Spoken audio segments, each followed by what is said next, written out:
Welcome to the 2022 Nautilus Book Awards Author Spotlight Series. I'm your host, Christine Upchurch. Now celebrating 22 years of honoring better books for a better world, Nautilus Book Awards continues to embrace books from a wide spectrum in the publishing industry. Books which radiate hope and wisdom. Books which nurture our inner connection and inspire us to connect with others as individuals, as communities, and as planetary citizens. This is a vast conversation, one which is more crucial today than ever before. Today, we are focusing the spotlight on author Dan Pontefract. He is the Silver Award winner in the category of Business and Leadership with Large Publisher for the book Lead, Care, Win: How to Become a Leader Who Matters. Dan Pontefract is the founder and CEO of Pontefract Group, a firm which improves the state of leadership and organizational culture. He's the best-selling author of 4 books, including Open to Think, The Purpose Effect, Flat Army, and his latest book, Lead, Care, Win. He's also a renowned speaker, and he's even presented at 4 different TED events. He writes for Forbes and Harvard Business Review and has also served in roles in high level in corporations. And I would like to welcome Dan here. Dan, congratulations on your book, Lead, Care, Win. And Thank you. Congratulations on your Silver Award. Thank you so much, Christine. It's great to be here today to talk a little bit about a more caring leadership style. Yes. And one of the things I found so interesting in your book, Dan, is you talked about your childhood. Now, when we think about somebody playing a role, like you were an expert in the field of leadership, but something led you to that. And you talked a little bit in your book about how when you were like a preteen, you enjoyed spending time chatting with what, probably other kids in school called the misfits. Can you tell us a little bit about that and what kind of role that played in you becoming a leader and an expert in leadership? Great question to start with, because I think I was myself a misfit, Christine, throughout my life, still to this day.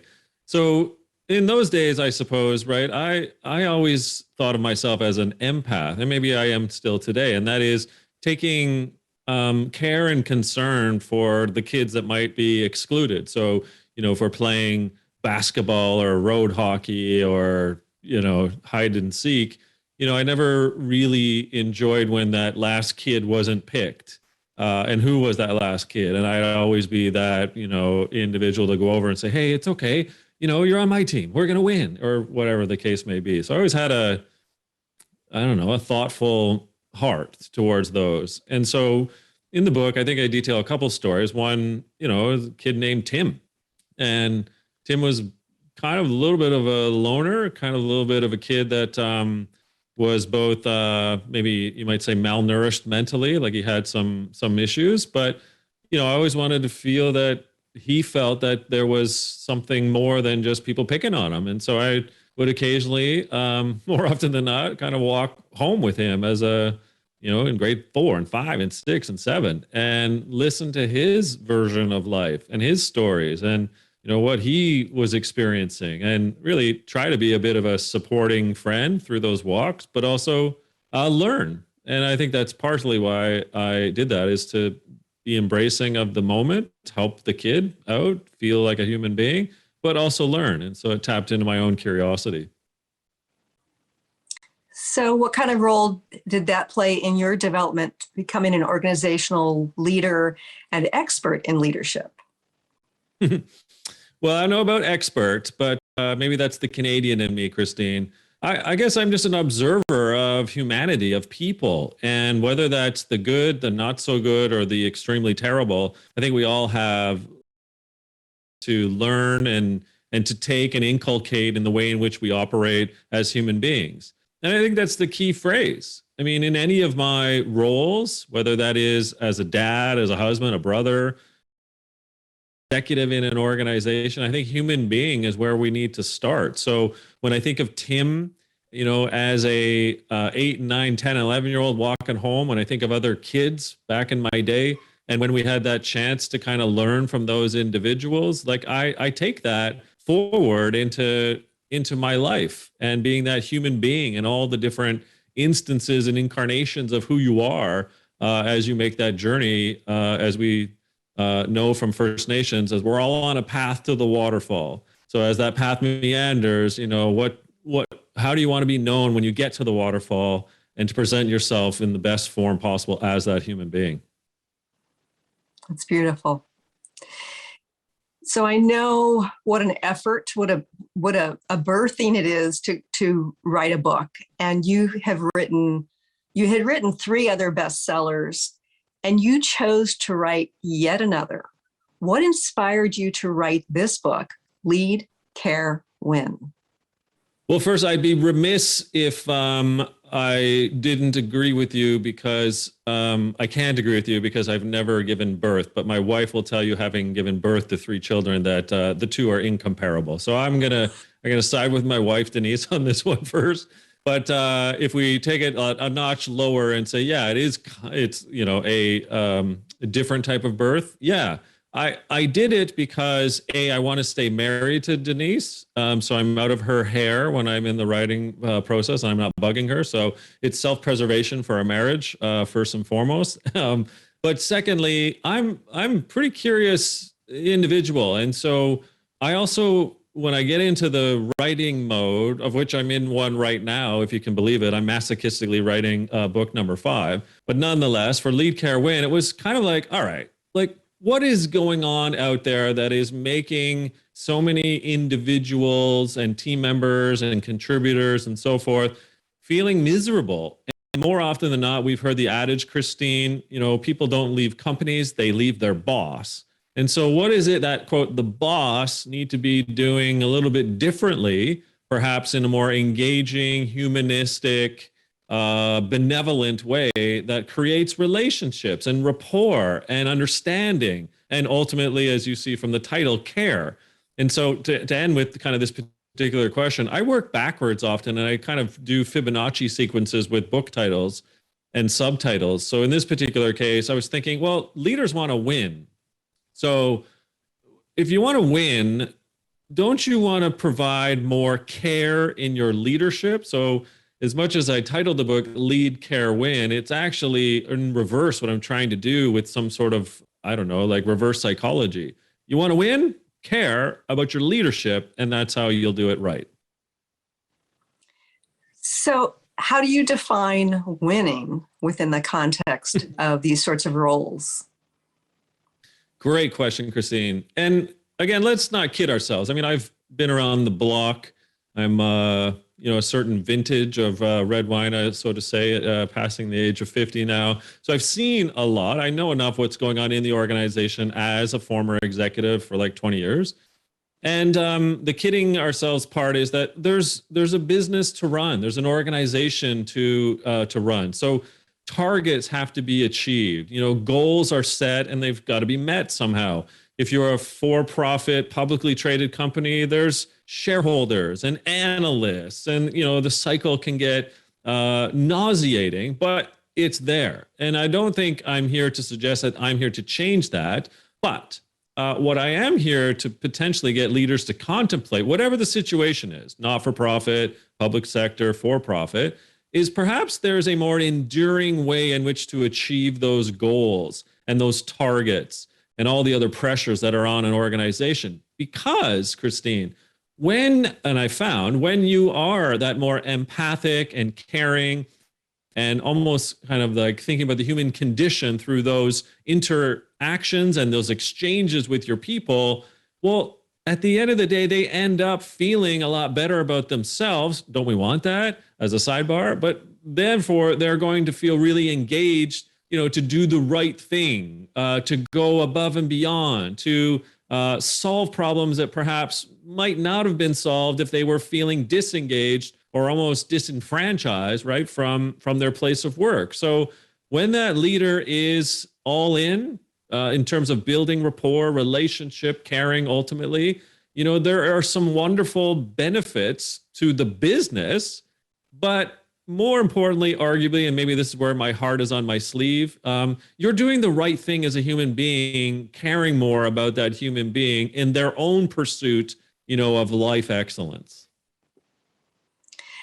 So I think about the two words relationships and caring as sort of being the antithesis of the way some leaders lead within the corporate world. What kind of percentage of businesses and nonprofits do you think have really good leadership? About 20 to 30%, arguably. And that can be attained in terms of a percentage by looking at many different points of organizational research, surveys, assessments, and data. And so whether and this is where I spend my life looking at data, so I can kind of right off the cuff let you know what the data says, whether it's firms like Blessing White or Gallup or Aon Hewitt or Great Place to Work, or even firms like SHRM or ATD or CIPD, like, again, I could nauseate everyone with the ringing of my tongue and all these different firms. They all say the same thing in the data. When they ask employees, is this a great place to work? Only 3 out of 10 on average say yes. And then when you start digging around into more of the sub data, if you will, about, well, what's the problem around here? 7 out of those 10 people say, yeah, my leader's an idiot, or my leader's a jerk, or my leader's a bully, or the culture of our organization or team is one that is, very fearful, or it's closed, or there isn't a sense of well-being, or I don't feel like I belong. And when you think about some of those latter characteristics that I alluded to, where does that stem from? Leaders. So whether it's individually looking at the leader and saying, they're not up to snuff, or it's the culture of that team or organization, which is the fiduciary responsibility of the leader, mind you, i.e. they should be creating that type of culture that allow people to bring their best and whole selves to work. Both situations create culpability with the leader themselves. Interesting. So in your book, you break it into 9 lessons, 9 principles of good leadership. Why did you choose those? And what are a couple of them?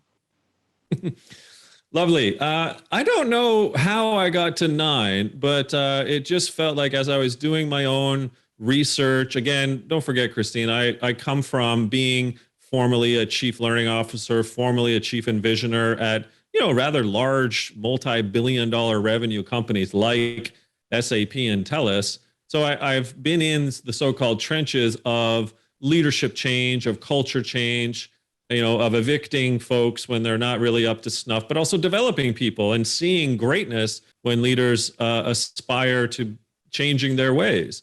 And I guess over a career, I kind of was able to distill them down to 9. And the interesting thing about the book, mind you, by the way, is that I didn't call the book chapters. So it's not chapter 1, chapter 5, chapter 9. They're actually called lessons. And so, lesson 1 let's do a couple of these as you asked. Lesson 1 is called Be Relatable. So if you're relatable, what are those traits and characteristics that make you relatable? Well, one of those is, can you be human? And what I mean by human, can you tell people that you make mistakes? And when you make a mistake, can you say sorry? Can you be relatable as a human being that you're a human being, that to err is human? And so if you're relatable, you're actually not putting on the Teflon suit that too many leaders think they have to put on to be a leader because they've been called a leader. They've been promoted to leader. So now I got to be a Teflon. That doesn't work. So you just kind of have to drop the guard and be a human being. Yes, you're a leader, but you can do it in a more relatable way to the people that you lead. So that's one. And then I think another one that we might bring up, right, would be embrace change. When you're a leader, let's be clear, like society changes, on a dime. On March 13th, 2020, we were told by the World Health Organization that we're in a pandemic. And even at the recording date that you and I are working together today, Christine, we're still in a pandemic. Like, come on. So what are we doing, right, as leaders to embrace change in anything that gets thrown at us? Not for the sake of it, but how are you as a leader opening up your heart and your mind to your people's ideas, what they may have to kind of go through the change? What is it that you're having to think about looking short and long term about headwinds, trade winds, south winds, back winds, all these different winds that are coming at you? If you stick your hand in the sand, will you really be able to necessarily understand and appreciate where the winds are coming from? So, long-winded way of saying these 9 lessons, including things like be relatable and embrace change, are what I believe make up that kind of caring leader. And I'll add this sidebar, Christine. Care is not just about hugs and being empathic. As I mentioned, like being relatable, let's be human, admit your mistakes, sure. But a lesson like embrace change, that shows that you care as a leader, that you're not going to stick to your own ways or the team's ways, or that as an organization, we're not going to potentially look at something in a new direction. Just because we've always done it this way doesn't mean it has to keep going this way. So the caring part really is these 9 lessons to show that you care about the foundation of the team, of the individual, of the organization, and that you'll do it in humanistic ways, whatever it takes to really evolve and to continue to meet the goals of the org. With that principle, embrace change, you had some great examples of what happens when a leader does not embrace change. Can you give us an example?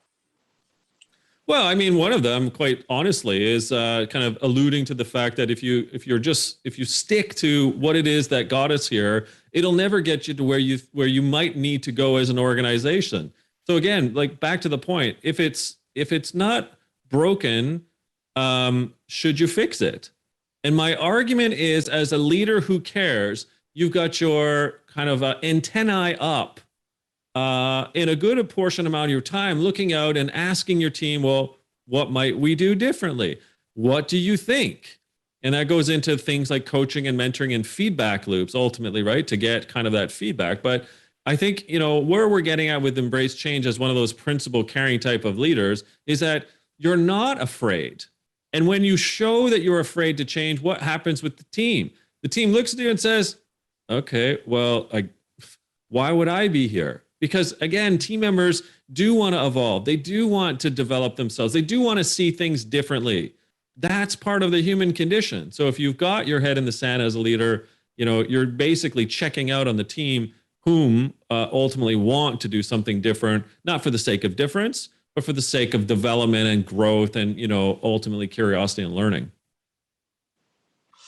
Would you be willing to read us a portion from your book? Oh, yes, absolutely. Thank gosh I have a copy right beside me right now. So one of the passages that you can pull up here that I wanted to bring up to you was it's a setup that I have in the coda, funny enough. And the coda is at the end of the book, I'm basically trying to summarize what the organization is needing to do when you're thinking about what leaders have to do and to crystallize kind of everything together as a leader.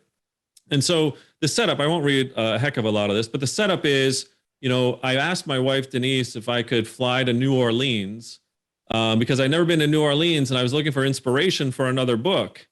And I tell you, I got it. And Denise allowed me 3 days to kind of to be there. So I walk into this like restaurant, club, bar one night, and it's the House of Blues in New Orleans. And so the passage I'm going to read here, it's short, but it gets to the point. After I settled in at my table, a duo began to play, 2 fellas who were in sync, not only sonically, but emotionally. In the first set, the younger of the 2 musicians took the lead on vocals, simultaneously playing the keys. The older musician played percussion and sang background vocals. I was enthralled. In the second set, they switched roles. Near the end of the set, they played Benny King's Stand By Me. It was spellbinding. The notes floated, the harmonies effortlessly dancing on the humid Nowlands air. The older chap introduced the song by saying something simple, yet loving. For my wife. I thought to myself, well, how adorable. I wish Denise were here. A couple of tunes later, they finished their set. They thanked the 40 or so people in the restaurant, said their goodbyes, packed up their gear, and left the stage. Before the show ended, I asked the server to place a $20 bill in a jar that was on the stage. I asked her if the musicians were getting paid for the show. Not much, she said bluntly. I think it's about $100 for the night. Sadly, a 20 was all I had. I drifted off to watch a hockey game on one of the television screens while finishing up my old fashioned, mentally reveling in their performance, when all of a sudden, the older of the two musicians sat down beside me. I was making eye contact with you all night, he said energetically. I just wanted to say hi and thank you for watching our show. Somewhat taken aback, I didn't know what to say. I came up with the following. You two were so fab. Thanks for playing. Thanks for playing? What kind of person says something as puerile as that? He smiled, ignored my inability to say anything intelligent, and said, well, that's my son. Isn't he great? Not only was the son maybe 25 years younger, he was at least 100 pounds heavier as well. There is no way I would have made the connection that it was a father and son tandem. He sure is, I said warmly. Then the mic dropped. Not literally, figuratively. In a deep Louisiana drawl, he said, it's our first gig since my wife passed. I had to take care of her for a while there. I think we're still pretty good. I shook his hand and said, you two are amazing. Love poured through those keys tonight. Your son is probably very proud. He smiled, thanked me again, wandered off into a night of shimmering stars somewhere down on the bayou. And I go on, Christine, to sort of point out that with such vulnerability, with such love, with such care, with such have to come over to my table. He didn't have to come say thank you. He certainly did not have to come over and say that he had lost his wife 6 months prior to cancer and that this was their first show, but that he thought they were pretty good. There was just so much in that moment, in that night, that I put it in the coda as a personal sharing, if you will, of the story, because it encapsulates what I'm kind of getting at. You know, when we're human, when we care, when we still have stuff to do, we embrace the change, as I alluded to as one of the lessons. Certainly these two were, through the sad passing of a mom and a partner. It just meant so much to me from a humanity perspective that, I included it in the coda. It's a very poignant story. You know, your book is wonderful about leadership, but I also want to point out that even if you're not in a leadership position, the 9 principles are wonderful principles to follow as a human being. So again, I want to thank you and congratulate you on your Silver Award. And again, Dan's book is entitled Lead, Care, Win: How to Become a Leader Who Matters. Thank you, Dan. Thank you so much, Christine. I very much enjoyed our conversation.